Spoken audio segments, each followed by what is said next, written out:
오늘은 여러분에게 공지한 대로 특별 강연을 갖겠습니다. 연사는 도태우 변호사입니다. 아시는 것처럼 도태우 변호사님은 우리 교회도 이제 몇 번 오셨고, 이번에 윤석열 대통령 변호인단, 그 변호인단의 이제 한 분이시고, 특별히 부정선거 관련해서 이번에 이제 많은 변론을 해주셨습니다.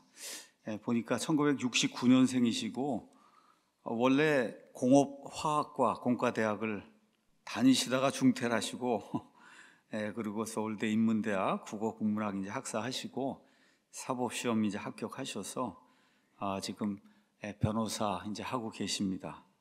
2017년 5월에는 박근혜 전 대통령 변호인단 그때도 이제 함께 했고, 이번 2025년 1월 3일 윤석열 대통령 탄핵 심판 피청구인 변호인으로 이제 참여하시고, 말씀드린 대로 맨 마지막 날 정말 게티스버그 연설보다 더 좋은 그런 연설을 했다. 제가 자유가 뭔지, 인권이 뭔지, 부정선거라고 하는 것이 이 모든 것을 어떻게 파괴하는지 정말 아주 명연설을 했습니다. 그래서 오늘 천부인권과 보통선거에 기반한 자유민주 정치체제, 이런 기반으로 이런 제목으로 오늘 말씀해 주시고, 여러분 아시는 것처럼 요새 교보문고에서 스탑 더 스틸, 이 책이 정치 분야 최고 베스트셀러다 아시죠? 이거를 지은 분이에요. 오늘 오신 우리 도태우 변호사님이. 그냥 박수만 치지 마시고 또 몇 권씩 구매해서 여러 사람들에게 주시고 그렇게 하면 좋을 것 같아요. 오늘 도태우 변호사님 나오셔서 국가를 살리기 위해서, 올바른 그 자유민주주의 체제를 지키기 위해서 이 선거라고 하는 것이 얼마나 중요한 것인가, 또 우리 인권, 자유 이런 게 얼마나 중요한 것인가 말씀해 주실 때 아마 큰 복이 되지 않겠나 이런 생각이 됩니다. 나오실 때 큰 박수로 환영해 주시면 감사하겠습니다.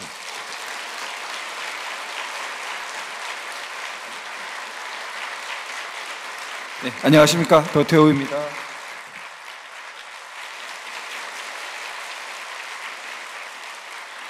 네, 감사합니다. 존경하는 우리 정동수 목사님, 또 사랑침례교회 우리 모든 성도님들 귀한 자리에 초대해 주시고, 또 오늘 이렇게 주일 오후에 귀한 시간 내서 함께 해 주셔서 너무 감사드립니다. 많은 분들께서 걱정하시고 기도해 주신 덕분에 어제 이렇게 구속 취소에 이어서 석방되셔서 관저로 돌아가심 함께 우리 축하드립니다. 네, 감사합니다.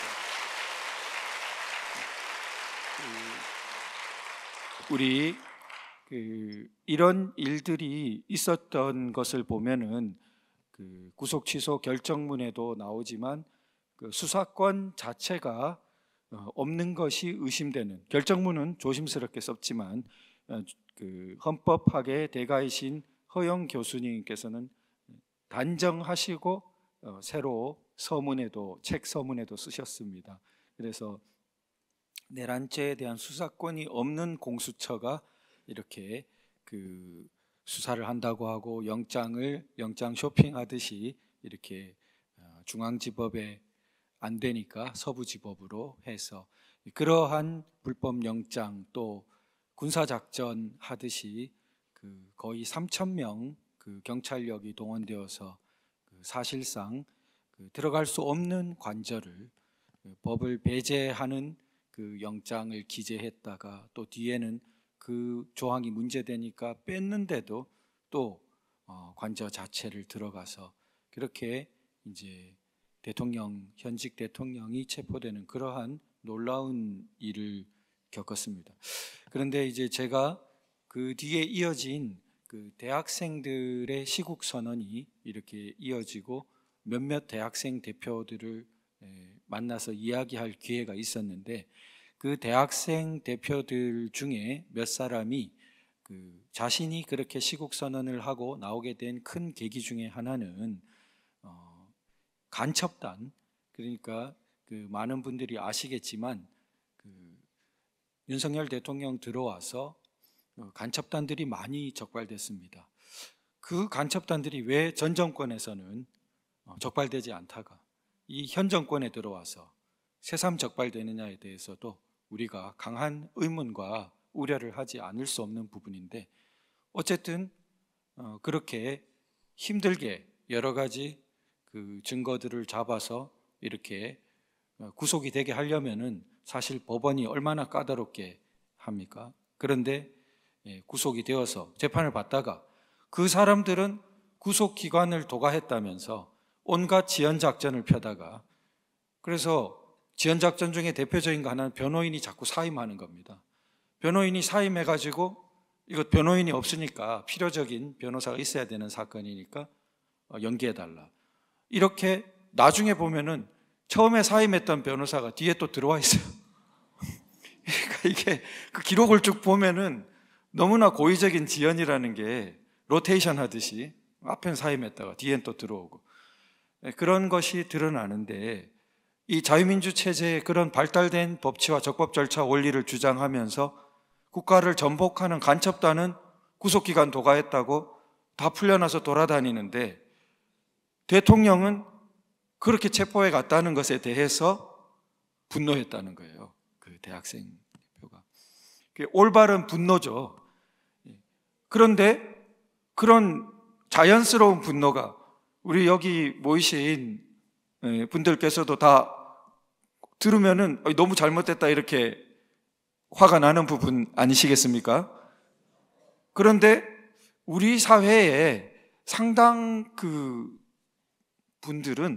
부분은 거기에 대해서 즉각 일어나는 어떤 이상하다, 그걸 잘 느끼지 못한다는 데에 문제가 있습니다. 제가 오늘 이렇게 말씀드리고자 하는 내용의 출발은 뭐가 이런 현상을 낳느냐 하는 부분인데요. 그래서 제목이 천부인권, 보통선거, 자유민주 정치체제 이렇게 되는데, 키워드가 이런 말들이 결국 제가 586 패러다임이라고, 이렇게 운동권 패러다임이라고 그 편의상 좀 불러보겠습니다. 제 자신이 87년도에 대학에 들어갔는데 제가 들어간 전후로 그 소위 작용화된 그 대학의 운동권 그 패러다임이 전성기를 그 대학가에서 누리던 그런 때입니다. 그 영향이 아마도 그 이어지고 있는 것으로 저는 좀 생각이 되는데요. 그 패러다임의 사고 틀에서 바라보면은 이런 말들이 우리가 지금 보는 관점과는 굉장히 다르게 갑니다. 대표적으로 지금 간첩단은 적법 절차를 주장하고 돌아다니고, 그 다음에 대통령은 그렇게 붙잡아가고, 왜 이상하지 않냐? 그러면 그 패러다임에서 볼 때는 한마디로 법을 말하지만 법은 수단일 뿐인 거예요. 그러니까 그 사람들이 법치는 필요할 때 법치를 주장하고, 불리하면 법치 말고 다른 원리를 주장하고, 자기들이 유리할 때는 법대로 주장하고, 자기들이 불리하면은 뭐 협치를 해야 된다, 뭐 관용을 베풀어야 된다, 이 다른 말로 빠져나가고, 그러면 그렇게 하면서도 왜 자기 스스로는 문제 없다고 생각하냐? 바로 그 제가 생각할 때는 그 질서가 힘에 의한 질서다. 그러니까 이것이 어떤 그 불변의 원리, 그것이 하나님의 법이라든지 자연의 원리라든지 이성의 법칙이라든지 이런 불변의 원리의 바탕에서 질서가 형성되는 게 아니고, 인간 사회에 오래전부터 우리 플라톤 저작이나 이런 데서도 나타나듯이 이거는 힘센 자가 힘의 질서를 가지고 만든 것이 법이고, 그 법의 이름으로 사실은 힘의 질서라는 거죠. 그러니까 자기들은 법을 이용하고 간첩단은 풀어주고 대통령은 잡아가도 그게 이상할 거 없다, 그건 다 힘의 질서에 의해 일어나는 거다 라는 세계관이 깔리지 않나, 그렇게 생각됩니다. 이런 것과 관계해서 지난 우리 이 최종 변론 기일에서 소추위원, 국회 측의 대표죠, 법사위원장을 맡고 있는 정청래 의원이 한 말이 상당히 의미심장한 하다고 생각됩니다. 원래 이 법사위원장이 지금 다수당 거대 야당이 되는 자리가 아니었어요. 왜냐하면 우리 국회는 수십 년간 다수당이 국회의장이 될 거 아닙니까? 국회의장이 모든 의사 진행을 총괄하기 때문에 굉장히 권한이 셉니다. 그러면은 제2 정당에게, 두 번째 되는 정당에게 법사위원장을 하게 하는 관행을 유지해 왔습니다. 굉장히 이제 합리적인 관행이었고, 소위 우리 국민의힘 정당 계열이 다수당이 되었을 때는 지켜주었던 관행이었습니다. 그러니까 국회의장 다음으로 국회는 여러 가지 입법이 이루어지고, 지금처럼 탄핵 사건이 생기면은 소추위원으로 국회 대표로 나가는 자리가 법사위원장이니까 법사위원장이 굉장히 이제 역할이 큰 거죠. 그거는 제2 정당에게 주어서 어느 정도 단일 정당의 독주가 안 되도록 그렇게 견제 장치를 두어 왔는데, 이번 들어와서는 다 많은 분들이 아시는 것처럼 뭘 주장했습니까? 법대로 하라 이러면서 우리 법에 그런 게 쓰인 게 어디 있냐, 법사위원장 제2정당에게 하라는 법이 어디 있냐 갖고 와봐라. 그러니까 우리는 법대로 하겠다. 그래서 우리 마음대로 상임위 위원장 다 정할 테니까 따르든지 말든지 하라, 이렇게 이제 했었단 말이죠. 그 사고의 바탕에 역시 뭐가 있습니까? 힘으로 한다는 거죠. 힘으로. 자, 이 말을 한번 살펴보죠. 총선 때 한 표라도, 한 석이라도 더 얻으려 노력하는 이유는 진짜 얻었는지는 약간 우리 의심스러워요. 그런데 헌법 제49조에 규정한 국회 의사결정은 다수결로 하라는 헌법적 명령이 있기 때문입니다. 이렇게 정확한 워딩이 되어 있는 건 아니고, 의사 의결 정족수를 과반수가 출석해서 과반수가 이렇게 찬성하면 의결되는 것을 한다, 이렇게 써놓은 겁니다. 근데 이 사람이 우리가 지금 프레젠테이션 하기 좋게 딱 자기 사고를 잘 표현해 줬어요. 그 말을 자기는 다수결로 하라, 이렇게 이제 받아들인 거예요. 이 사고가 이제 다수결이라는 만능주의, 다수결로 독재해도 괜찮다라는 그러한, 다수면 독재해도 된다라는 거로 이미 이제 잘못 나갈 방향성이 이제 단초가 보이는 부분입니다. 그래서 여야 합의가 이 법 통과의 전제 조건이라면 오히려 총선 민의를 부정하는 거다, 그런 사고 자체가 반헌법적이고 반법률적이다, 이렇게 막 나갑니다. 그러면서 이렇게 할 것 같으면 뭐하러 총선합니까? 이렇게 이제 아주 확신에 차서 자랑스럽게 말을 했습니다. 우리가 그냥 좀 공부를 하지 않고 저 말에 막 폭격을 맞으면은 한편으로는 약간 위축됩니다. 왜냐하면은 다수결은 맞는 거 아닌가? 그리고 뭐 법에도 다수결로 하라고 돼 있는 거 아닌가? 그러면은 조금 뭐 우리 입장이 약하지 않나? 이렇게 이제, 그래서 오늘 강의 같은 것을 좀 목사님께서 좀 해보라고 하시지 않았나, 이렇게 생각이 됩니다. 제가 무슨 뭐 법사상 박사도 아니고 또 정치학도 박사도 아니고 그런데 불구하고 일종의 오늘 자리는 우리 자유민주 체제를 살아가는 시민에게 필요한 교양이라는 관점에서 제가 이렇게 좀 말씀드린다고 생각됩니다. 이런 헷갈리기 쉬운 말들, 이거 도대체 어디부터 문제가 있는 거고 우리가 어떻게 반박해야 되는가 라는 부분을 좀 살펴보고자 합니다. 이 말은 사실 굉장히 문제적인 말이고, 모순을 굉장히 오늘날에 우리나라에서 벌어지고 있는 문제점들을 함축하고 있는 그런 말들이라고 생각됩니다. 그 다음을 한번 보시면은, 그래서 이제 나경원 대표를 지냈던, 원내대표를 지냈던 나경원 의원이 열받았어요. 그래가지고 다음 날에 기자회견을 합니다. 이 말이 굉장히 잘못됐다, 이렇게 이제 하시면서 본인의 경험을 이야기합니다. 그러니까 본인은 지금 5선 의원이니까 그 오랜 국회 경험이 있는데 그 자신이 초선일 때, 그러니까 한 차례 쉬었으니까 24년 전쯤, 그때 초선일 때 자기가 국회에 가보니까 다 합의로 하더라.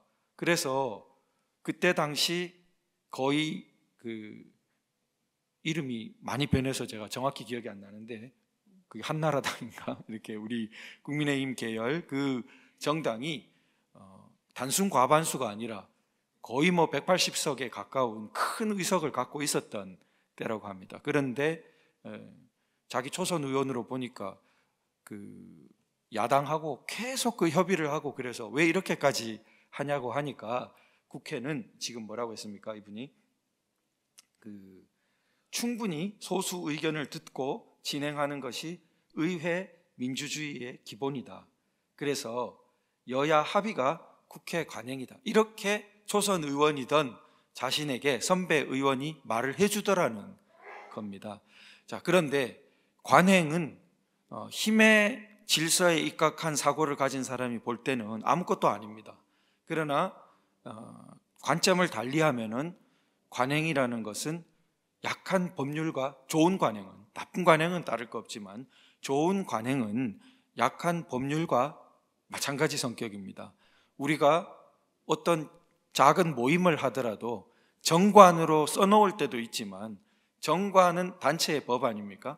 정관으로 안 써놓아도 오래도록 지켜오던 관행이 있으면은 그건 정관에 써놓은 것과 거의 맞먹습니까? 안 먹습니까? 예, 맞먹죠. 그게 굉장히 우리에게 온당한 좋은 상식이고, 그거 무시하고 정관에 없는 거니까 오늘 갑자기 회장으로 선출된 사람이 앞으로 관행 무시한다.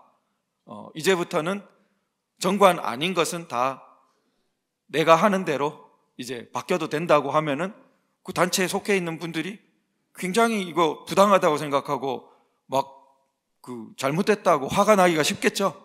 예, 그런데 자, 이런 그 관행에 대한 존중이 발달되었던 곳이 세계적으로 유명한 곳이 바로 영국입니다. 그래서 영국이 자유민주 체제의 이 법치가 발달하는 굉장히 원조 국가가 된 것이 우연이 아니라는 것을 우리가 좀 관찰할 수 있는 부분인데, 크게 대륙법계, 영미법계 이렇게 법제를 서양 법제에서 두 가지로 나눴을 때, 미국은 이제 영국에서 이민 간 분들이 이제 뒤에 파생되니까 애초에 자라날 때는 영국이 유럽 대륙 전체하고 다른 일종의 법문화를 발전시키고 있었던 거죠. 그 중에 대표적인 것 중에 하나는 이렇게 관행을 존중한다. 그러니까 관행은 지역 따라 다를 수 있으니까 각 지역에 형성된 관행을 그 지역의 약한 법률로서 존중하는, 그게 이제 커먼로, 보통법 정신이 이제 대륙법, 로마법에 보다 가까운 시빌로라고 하는 이 대륙법 계열과 굉장히 다른 태도를 가졌던 거라고 말해지는데, 어쨌든 우리 합의 관행은 그렇게 쉽게 무시될 수 있는 게 아니다라는 이런 이제 우리가 처음에 그 생각을 하나 해보게 됩니다.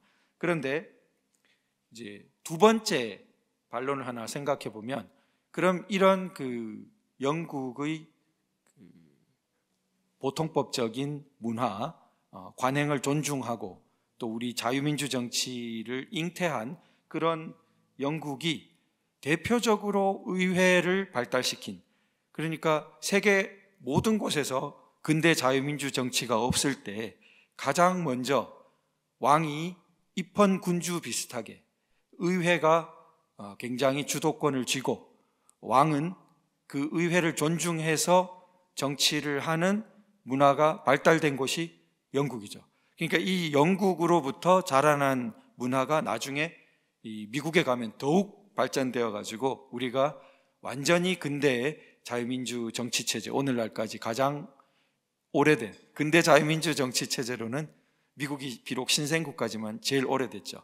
그리고 미국이 이 프랑스에 영향을 주는 그런 모습을 보게 되는데, 그 영국 근대 자유민주 정치체제에 확실한 관문을 열었다고 평가되는 것이 명예혁명입니다. 그러니까 영광스러운 글로리어스하다고 이렇게 표현한 명예혁명이 이제 그 영국에서 벌어졌는데, 이 그 1680년대 무렵에 이 명예혁명은 오렌지 공이라는 그 네덜란드에 있던 그 일종의 사위죠. 당시 그 제임스 2세는 1세하고 다릅니다. 제임스 2세가 딸이 있고 그 딸의 사위가, 공주의 사위가 이제 네덜란드에 있던, 네덜란드의 거의 왕과 같은 지위였던, 왕자 지위였던 그런 오렌지 공작이죠. 이 사람이 이제 그 제임스 2세 대신 이제 들어서게 되는데, 그 과정이 이제 명예혁명입니다. 그런데 그게 무혈혁명이에요. 거의 무혈. 그래서 이 대목을 제가 옮긴 책은 제 은사님이신 이제 김홍우 교수님 이제 학술원에 계신데요. 서울대에서 정치 사상을 오래도록 평생 가르치시고, 그분이 지금 80이 넘으셨는데 41년생이신데 이 두꺼운 책을 지으셨어요. 그게 바로 그 휴음이라는 사람의 영국사를 이렇게 연구해서 그 영국의 보통법의 발전 그리고 자유민주 정치의 발전을 이제 다룬 책입니다. 그 책의 한 대목입니다. 그래서 그 책의 절정은 우리 은사님도 지적하듯이 명예혁명입니다. 휴음도 명예혁명이 그 영국사에 있어서 아주 그 정점을 찍은 것으로 보고, 그리고 거기서 그 영국의 앞선 선구적인 이 1700년대가 열린 것으로 보고, 휴음은 1700년대에 살았습니다. 그렇게 이제 역사를 서술했는데, 그걸 보면은 자, 네덜란드 군대 장교 셋째 줄에 보면은 한 명과 400 몇 명이 우발적인 전투에 쓰러졌을 뿐이다. 이렇게 엄청난 그 영국이 군대가 당시 약한 게 아니었습니다. 그런데 나중에 투항해 버리거든요. 이 오렌지공 쪽으로 군대 최고 지휘관 같은 사람들이 넘어와 버리고 이렇게 되기 때문에 거의 그 유혈 전투 없이 이렇게 입성할 수 있게 된 겁니다. 그런데 오늘날도 보면은 자, 국회에서 결국은 아무런 부상자도 없고 실탄도 없었어요. 불과 280명만 그 단순 사병 말고 그 직업적인 군인들, 그리고 반드시 비무장으로, 우리 대통령님 변론에서 많이 공개된 거지만 혹시라도 우발적인 사태가 생길까봐 이것은 국민에게 호소하는 계엄이기 때문에 우발적인 사건이 생기지 않도록 인원도 제한하고, 그 다음에 가는 병사들도 숙련된, 그러니까 단순히 의무병으로 입대한 사람들 쓰지 말고 그 다음에 반드시 비무장으로 갈 것, 이렇게 해서 갔으니까 결과적으로 좀 흥분한 시민들이 장비도 뺏어버리고, 그리고 흥분한 시민들에게 이렇게 좀 맞기도 하고, 그리고 피해가지고 피해서 다녀요. 군인들이 보면 녹취록이나 기록을 보면 피해서 다니다 보니까 길 아닌 데로, 익숙하지 않은 데서 어둡고, 그러니까 다리도 절고 부상도 당하고, 그렇게 좀 말도 안 되죠. 그게 어떻게 됐습니까? 내란이라는 거 아닙니까? 내란, 국토 전체를 뒤집어 엎는 폭동의 모습과는 도저히 연결될 수 없는, 근데 내란 수괴라는, 들으면 그 자체로 몸이 오싹하고, 들으면 그 자체로 막 큰일이 난 것 같고, 그렇게 된 이름을 이제 올가미를 씌운 거죠. 그래서 이제 실상이 그렇다라고 헌법재판소에서 나오니까 그 말이 사실이 아니라고는 말 못하고, 왜냐하면 다 기록에 있는 거니까 궤변이라고 말한단 말이에요. 그런 말이 그냥 궤변이다 이렇게. 자, 그랬는데 명예혁명도 진짜 그렇게 비폭력적으로 그렇게 군대가 크게 이렇게 갔지만 그렇게 됐습니다. 그런데 결국 여기서 이겼잖아요. 이긴 다음에 그러니까 사람들이 뭐라 했습니까? 정복권을 행사해서 왕관을 요구해야 된다. 이 대목이 이제 인용하는 대목입니다. 즉 명예혁명의 정신은 이겼는데 정복권을 요구해서 왕위를 요구하지 않은 것입니다. 그러니까 오렌지공은 밑에서 우리가 이제 이겼으니까 정복권을 주장해서 왕위를 요구해야 됩니다 이랬는데 오렌지공이 보시면은 그걸 거부했다 이렇게 되는 거예요. 그러니까 그 자유의 원칙을 파괴하는 것이기 때문에 그렇게 안 하겠다 이렇게 됐어요. 두 번째 단계로는 그러면은 왕위를 요구하지 말고 섭정을 하세요 이렇게. 그럼 의회가 이렇게 그래서 의회가 결정하는 데 따르겠다고 하면서 보통의 의회보다 엄청 많은 수를, 그래 진짜 국민의 뜻을 잘 반영하도록 하겠다 해서 의회를 모았어요. 그래서 거기서 확대된 의회에서 이제 논의를 해가지고 그러면은 섭정이라는 게 이제 왕 대신 거의 실질적으로는 그 사람이 다스리는 게 섭정 아닙니까? 그러니까 공주가 있으니까 아마 그걸 생각했겠죠. 공주를 여왕으로 하고 실질적으로는 섭정이 되어가지고 왕처럼 이렇게 해주세요. 의회가 했는데 그것도 2차로 또 거부합니다. 오렌지공이.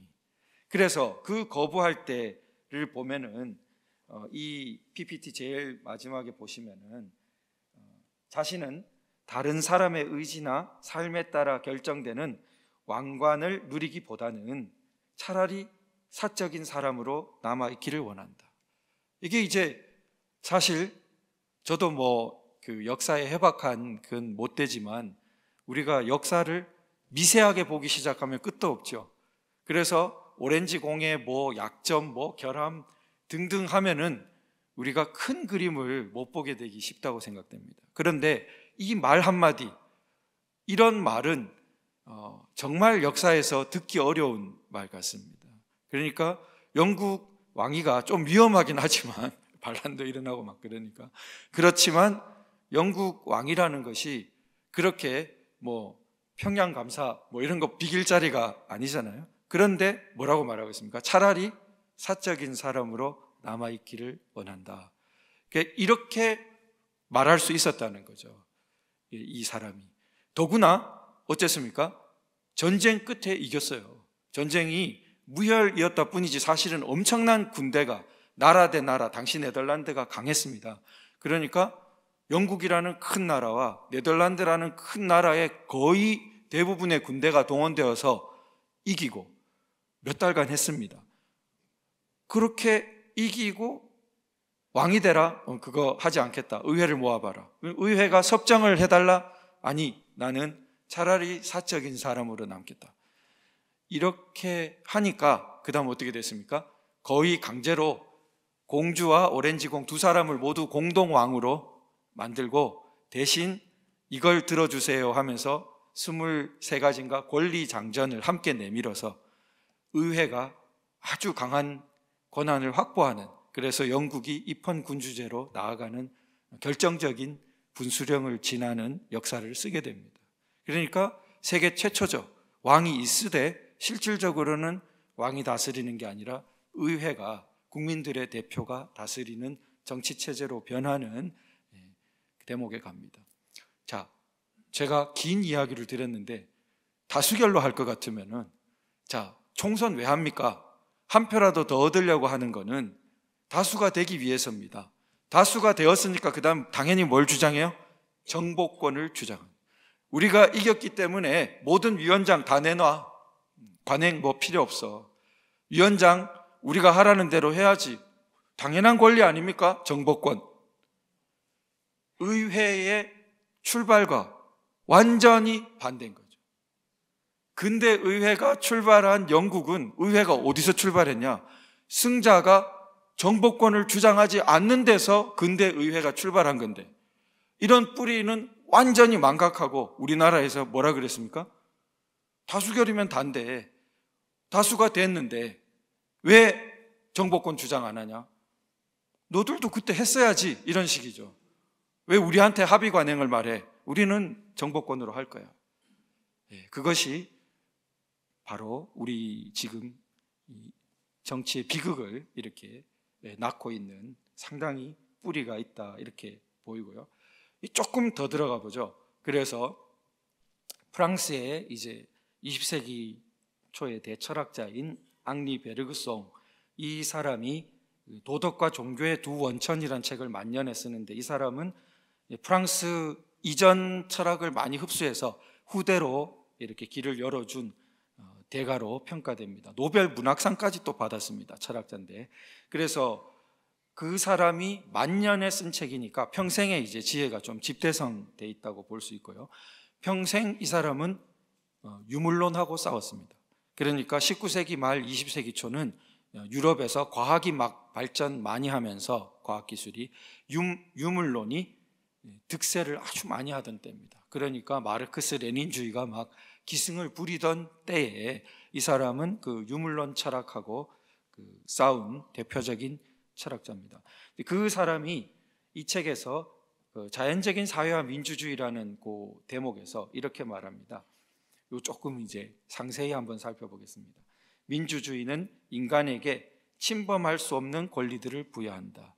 그러니까 이게 침범할 수 없는 권리, 이 자체가 아까 전에 말하는 힘으로 결정한다는, 이게 이제 법사상에서는 실정법이라는 그 사상에 가깝습니다. 반대는 아까 말씀드린 불변의 이런 법이 있다, 이건 자연법. 그래서 유럽의 큰 법사상의 양대 기둥은 실정법 혹은 자연법.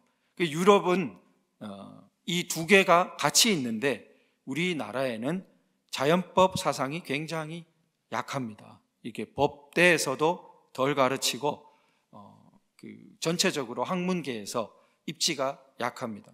그런데 우리 헌법에는 불가침의 기본적 인권이라고 해서 자연법 사상이 아니면은 해석하기 어려운 조항이 딱 들어 있습니다. 그러니까 미국 헌법의 영향을 받아가지고 이 불가침, 침범할 수 없다. 이거는 만약에 불변의 원리라는 그 틀이 아니면은 왜 침범할 수 없습니까? 다수가 되면 침범할 수 있는 거 아닙니까? 다수를 구성하면, 혹은 더 나아가서 가중다수 3분의 2 이상 이렇게 구성하면은 왜 만들면 되지, 왜 침범 못하느냐? 안 된다는 거죠. 가중다수가 되어도 침범할 수 없는 게 있다. 그게 사상이 다른 것입니다. 자, 그래서 이 민주주의가 자유민주주의, 이 사람은 민주주의라고 쓰고 있는데 그게 이제 자유민주주의, 우리가 이해하는 소위 586 세대, 저도 이 끄트머리에 있는 그 세대는 소위 이 자유민주주의 교양이 부족합니다. 당시 대학생들이 읽던 책은 거짓말 조금만, 과장 조금 더 하면은 한 90%는 좌익책이었을 거예요. 좌경화된 대학가의 서점들에 너무나 많은 좌경서적들이 있었고, 그러니까 대학생들의 이 교양이 그 자유민주주의 정통 교양을 흡수하는 학생들의 수나 질이 너무 부족했습니다. 그러니까 그 사람들이 지금 다 어떻게 됐습니까? 헌법재판관 후보로 막 가고 그렇게 돼 있죠. 그러니까 헌법은 자유민주주의 헌법인데 그걸 운영하는 그 제도권의 구성원들은 상당히 그걸 이해하는 정도가 부족하다고 생각됩니다. 그러니까 앞에서 말한 것처럼 다수결인데 왜 문제야? 이런 이야기가 거침없이 헌법재판소 최종 변론에 나오게 된다는 거죠. 그 문제로 생각하지도 못하고 막 하는 거죠. 그렇게 지금 보이고요. 그래서 이 베르그송은 그 독일, 프랑스, 영국, 미국을 다 듭니다. 이제 영미는 연결돼 있으니까. 지금 보면 처음은 이제 그 독일 이야기를 듭니다. 그래서 그 독일이 이런 그 사고를 많이 잘합니다. 권리를 부여하면은 권리는 그 반면에 뭐가 있다는 거죠? 의무가 있다는 거예요. 그러니까 내가 존중받기를 바라면은 나도 남에게 존중을 해야 된다. 이제 칸트 같은 그런 도덕 철학을 말하는 겁니다. 그래서 이상적인 인간은, 그래서 이 제일 끝에 보면 칸트처럼 말한다면 시민은, 자유민주주의의 이상적인 시민이죠. 시민은 어떤 사람입니까? 입법자이자 복종하는 자다. 우리가 대표를 세워가지고 법을 만드는, 규칙을 만들면서 한편으로는 그 법을 따라야 되는, 자기가 입법자이자 복종하는 자, 양면성이 다 있다. 이게 이제 독일식의 굉장히 표현이죠. 그걸 소개하고, 그 다음에 이제 프랑스 이야기를 합니다. 프랑스는 프랑스 혁명 3대 구호가 자유, 평등, 박애, 이렇지 않습니까? 그래서 바게라는 것이 이제 형제라는 말로 번역되기도 하고 그렇게 했습니다. 그런데 프랑스는 이중성이 있습니다. 흔히 이제 영국의 근대 자유민주 정처럼 온건하게 점진적인 개혁, 자유민주주의로 나아가는 면이 하나도 없다고 말하기는 어렵고, 왜냐하면 프랑스에서 민법전을 만들고 나중에 유럽 대륙에 어떻게든 이 근대 자유민주 체제가 퍼지게 한 그러한 영향이 있습니다. 그렇지만 프랑스 혁명은 영국의 점진적 개혁 노선과는 굉장히 다른 급진적인, 전복적인, 그리고 도덕 자체를 새로 구성할 수 있다는 식의 완전히 이성만능적인 그러한 태도가 나타납니다. 이 위험한 프랑스 혁명의 태도가 프랑스의 굉장한 유혈 사태, 프랑스 혁명의 그 유혈 사태를 낳고 그 뒤로 유럽으로 계속 그런 이 전복적인 문화가 전해져서 가장 이런 심한 전복을 한 데가 바로 동쪽으로 가가지고 러시아에 이르러서, 독일만 해도 굉장히 이게 전체주의적인 게 막 집단주의적인 게 일어났다가 러시아에는 더 심해가지고 이제 소비에트 러시아, 소련 사회주의 혁명으로까지 이어집니다. 근데 프랑스를 지금 말하면서 자유하고 평등하고 이게 적대적인 자매다, 둘이가 자꾸 충돌한다. 자유평등 박애인데 우선 자유평등, 대표적인 이 근대의 두 개가 서로 충돌하는데 둘 다 필요하다. 그러면 둘 다 어떻게 그 둘을 함께 껴안나? 그게 바로 바탕의 박애, 우리 이제 쉽게 말해서 사랑이죠. 그러니까 사랑이 있기 때문에 자유와 평등이 서로 갈라져서 소위 판을 다 깨버리는 것을 막는다는 거죠. 그런데 이분이 이제 제가 인용하고자 하는 핵심이 밑에 보시면 민주주의, 자유민주주의죠. 자유민주주의가 복음주의적 본질의 것이고 원동력으로서 사랑을 가지고 있다. 이렇게 이제 단정적으로 말하고 있습니다. 그러니까 왜 세계 모든 다른 곳에서 근대 자유민주 정치 체제는 출현하지 않고 오직 유럽에서 출현했냐? 그 답이 유럽에는 뭐가 있었기 때문에? 복음이 있었기 때문에, 기독교가 있었기 때문에, 그리스도교가 있었기 때문에 자유와 평등 양쪽이 출현하는 것도 어렵지만 자유, 평등이 출현해도 두 개가 갈라져서 판을 다 깨버릴 수가 있는데 그걸 붙잡아주고 이 자유민주 정치 체제를 탄생시키고 유지할 수 있다고 이렇게 보고 있는 것이죠. 그러니까 옛날에 그리스의 민주 정치가 있었다 하지만 그건 소수의 민주 정치입니다. 그러니까 국민 상당수는 노예고 국민이 아니죠. 그러니까 인간 취급을 받지 못한 노예고 노예 주인 시민들끼리의 민주 정치니까 근대 자유민주 정치 체제와는 상당히 본질적으로 다른 것이죠. 근데 그게 뿌리는 되는 건 맞죠. 그러니까 그런 뿌리가 근대 자유민주 정치 체제로 변하려면은 우리 기독교 없이는 변할 수 없었다고 이렇게 보고 있습니다. 그러니까 이제 미국을 보면 더 선명하게 이제 인권 선언의 모델이 된 독립 선언에 청교도의 반향을 지니고 있다. 여기에 이제 천부인권이 나오는 거죠. 모든 인간이 창조자에 의해 부여된 양도할 수 없는 권리를 가진다. 이렇게 더 명시적으로 미국은 쓰고 있다. 이렇게 평가합니다. 그런데 그게 이제 밑에 이 부분이 제가 이제 주목한 부분인데, 민주주의적 형식들의 애매함으로부터 이끌려 나온 반대 의견, 이게 바로 다수결입니다. 제가 해석할 때는 민주주의 형식, 그냥 초등학생한테 민주주의가 뭐냐 이렇게 물으면은 흔히 어떻게 대답할까요? 다수결, 이렇게. 그러니까 그 형식이 다수결, 끝에 보이는 그 다수결, 그렇게 출발하면은 뭐라고 할까요? 그거는 근원적으로 종교적인 성격, 근원적으로 이게 기독교에 바탕하고 있다는 걸 잊어버리겠죠. 이걸 사실은 파괴하려고 하는 사람들은 잘 알고 의도적으로 공격하게 됩니다. 그러니까 다수결로부터 출발한 것이 바로 소비에트 사회라고 볼 수 있습니다. 왜냐하면 당시 재산권으로 이 처음에는 선거권을 제한하고 있었습니다.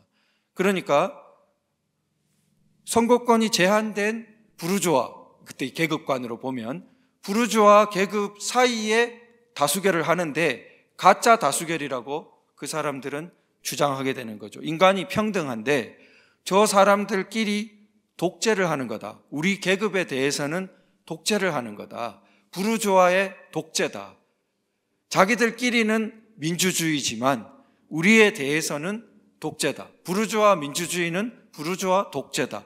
독재 이꼴 민주주의다. 이런 궤변으로 이제 넘어가게 됩니다. 그러면 세상이 어떻게 변해야 되냐? 프롤레타리아 우리 다수인 사람들이 자, 정치에 참여해야 된다. 그러면 참여하면 우리가 다수니까 당연히 민주주의 식으로 하면 우리가 지배하게 된다. 우리가 지배할 때는 거꾸로 부르주아는 탄압을 받아도 된다. 프롤레타리아 민주주의를 하면은 그게 곧 프롤레타리아 독재다. 완전히 머리가 이제 혼란스러워지기 시작합니다. 민주주의가 독재로 막 변하고 왔다 갔다 해버립니다. 그렇게 하면서 부르주아 독재를 타도하자. 그 다음에 프롤레타리아 민주주의를 성립시키자. 그 다음에는 프롤레타리아 독재는 프롤레타리아 민주주의랑 마찬가지다. 그 다음에는 일당 독재, 그 다음에는 1인 독재, 그 다음에는 김일성 같은 사람까지 우상 숭배로까지 이어지는 그런 비참하고 극악한 길로 연결되는데 그 출발에 뭐가 있었냐는 거죠. 그 출발에 민주주의는 다수결이야. 그게 있다는 겁니다. 민주주의는 다수결이야 라부터 시작해가지고 거침없이 나가면은 결국에는 완전히 반대되는 그런 극악한 1인 독재로 연결된다고 이미 베르그송은 보고 있는 것입니다. 왜? 이 근원에는 왜 다수결을 하냐를 우리는 안 묻고 있는 거죠. 왜 다수결을 했을까? 왜? 사람 한 사람 의견이 소중하지 않다면 다수결을 할 이유가 없는 거죠. 한 사람 의견이 소중하니까 그러면은 처음에는 무슨 단계가 있어야 됩니까? 소수 의견 경청이라든지 각자가 존중받는 그게 자유가 먼저 있고 그 다음에 논의를 해봐도 결정은 시한이 있어서 해야 되는데 우리가 다 동의가 안 되고 그럼 마지막에 오는 단계가 다수결이었던 거죠. 다수결이 그렇게 놓여져야 원래의 취지인데 이걸 처음에 한 사람이 존중받아야 된다는 걸 무시하고 다수결로부터 시작하면은 그 다음엔 이제 완전히 반대로 가게 된다는 거죠. 자, 그래서 처음에 이 다수결을 낳은 뿌리는 그럼 한 사람이 왜 존중돼야 되냐? 그게 바로 미국 독립선언에 나온 창조자에 의해 우리는 다 동등하게 창조된 존재다. 그래서 창조자에 부여된 양도할 수 없는 권리, 천부인권을 타고난다.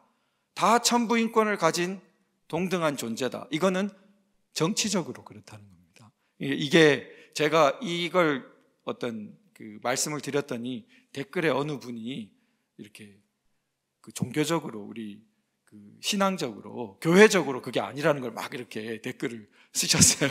그러니까 이렇게 구원 받는 사람하고 구원 못 받는 사람하고 막 이런 그게 어떻게 똑같냐고 이스라엘 민족하고 또 다른 민족하고 안 같다 이런 그거를 이렇게 맞으시죠? 저는 그 층위에서 말씀드린 게 아니고 이제 정치적인 차원에서 미국 지금 예를 들어 미국 정치 체제 미국 정치 체제 그런 차원 근대 자유민주 정치 체제 차원에서 말씀드리는데 근데 근대 자유민주 정치 체제가 뭐 없이는 나타나지 않았다? 기독교 없이는 나타나지 않았다는 거예요.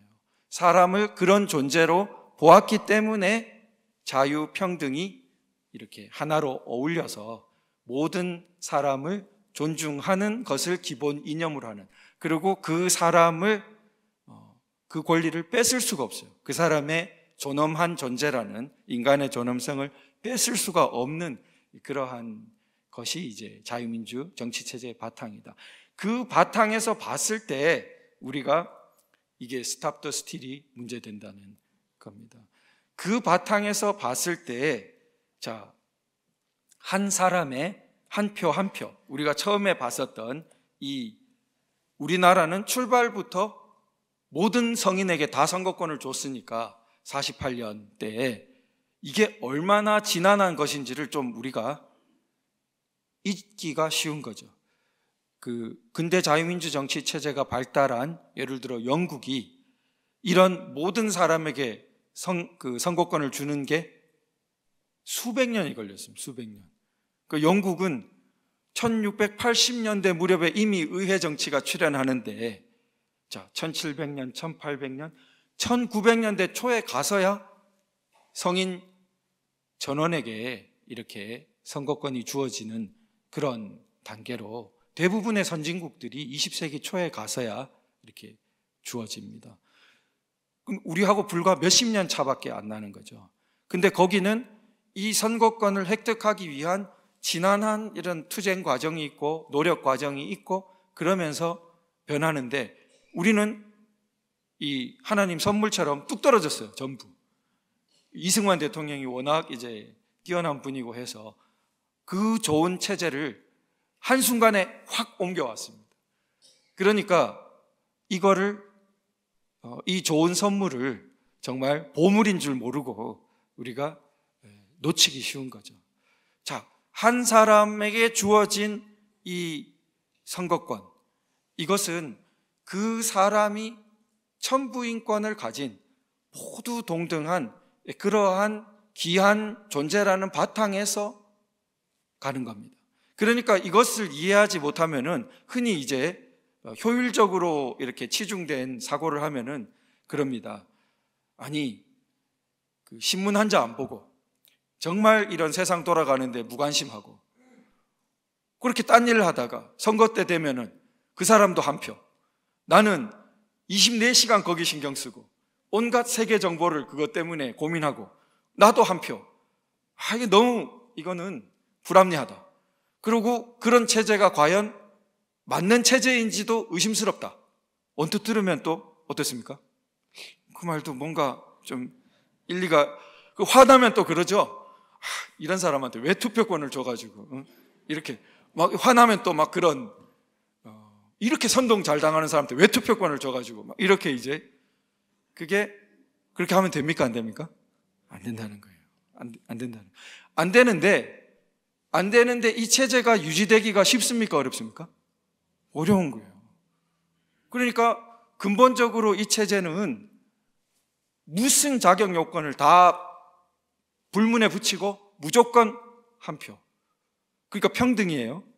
그 다음에 자유롭게 투표할 수 있기 때문에 근본적인 자유입니다. 이것을 그냥 우리가 불합리하다고 느끼기 쉬운데 뭐가 연결하고 있습니까? 복음적으로 사람을 봐야 되기 때문에 하나님이 다 동등하게 창조하셨다는 관점에서 존중돼야 되는 존엄한 인간이다, 자유를 가진. 이렇게 하기 때문에 이거를 꽉 붙들고 있는 겁니다. 그러니까 다 한 표. 자, 그런데 이 체제가 수많은 그러면 어려움을 만나게 됩니다. 그거 어떻게 극복하냐? 그러니까 이걸 좋게 발전시키고 유지해 가기 위해서는 참 많은 노력이 필요하고, 만약에 그 노력을 우리가 등한시하면은 이 체제는 그냥 자동으로 잘 굴러가는 체제가 아니라 어디 영딴 데로 가버리거나 자기 스스로 파괴해버리기 쉽다는 거죠. 그 한 위험성이 지금 이제 선거 문제에서 일어났다고 생각됩니다. 그러니까 이 선거가 이토록 감시되지 않고, 여기 아마 모이신 분들은 다 기본적으로 잘 아실 것 같아서 제가 상세한 설명을 하지 않겠습니다. 그러니까 여러 가지 최소한 많은 부분 검증되어야 될 것들이 이렇게 많이 있는데 왜 검증을 안 하냐? 그러면 검증을 안 하면은 이게 도대체 제대로 작동되는지 안 작동되는지 우리가 알 수 없는 채로, 그러면은 이게 유지되겠냐? 우리의 이 자유민주 정치 체제가 잘 유지될 수 있느냐? 거기에 대해서 심각한 의문을 갖게 되고, 그리고 대표 중에 대표로 또 법사위의 위원장으로 온 분이 말하는 걸 보니까 과연 어떻습니까? 우리의 이 걱정이 정말 우리 기우가 아닌 거죠. 잘못된 걱정이 아니라 진짜 뭔가 우리는 자유민주 정치 체제에 대한 이해가 혹은 그 체화가 굉장히 부족한 채로 그렇게 선거를 보니까 검증하자는 요구를 어떻게 생각합니까? 쉽게 묵살하는 거죠. 이게 만약 그 자유민주 정치 체제의 가장 근본에 우리 천부 인권이 있고 그러면은 이 보통선거가 얼마나 귀하고 그 한 사람의 한 표 한 표 자체가 인간의 모든 인격이 걸려 있는 거라는, 그리고 우리 체제는 거기에 사활이 걸려 있다는 것을 아주 그냥 힘의 질서 차원에서 다수결도 사실은 힘 대결로 보는 겁니다. 그러니까 옛날에는 총칼 들고 싸워서 승자 패자를 결정했는데 총칼 들고 계속 싸우기가 피곤하니까 총칼 대결 대신 뭘 하자는 거예요? 표 대결을 한다, 이렇게 생각합니다. 그게 세련된 정치학 이론으로도 나와 있기도 합니다. 그러니까 선거라는 것을 그런 세대결, 표 대결로 굉장히 위험한 생각이기 쉬운 거죠. 이게 우리가 근본적으로 투표를 한다, 그 바탕에 깔려 있는 것이 이제 앞서 말씀드린 것처럼 그 복음주의적 본질에서 사람을 보기 때문에 그러한 행위들이, 또 그러한 제도들이 있다는 것, 그리고 영국의 의회주의를 발전을 보더라도 승자가 오히려 정복권을 주장하지 않는 데서 의회라는 것이 탄생한다는 것, 또 그러기 때문에 의회는 합의의 관행이라든지 이런 게 중요하고 우리나라도 그런 것을 발전시켜 왔는데, 소위 저희 세대인 이 586 세대가 상당히 그 교양이, 작용화된 교양이 많고 자유민주 교양은 부족한 채로 온갖 제도권의 이 주도적인 자리에 가면서 우리나라 자유민주 정치 체제가 굉장히 흔들리는 그러한 그 모습을 목도하게 됐다, 이렇게 그 생각이 듭니다. 제가 그 시간 제한상 우리 부정선거에 관계되는 그런 부분은 그 상세한 설명하지 않고 이 정도에서 마치도록 그렇게 하겠습니다. 괜찮죠? 네, 감사합니다.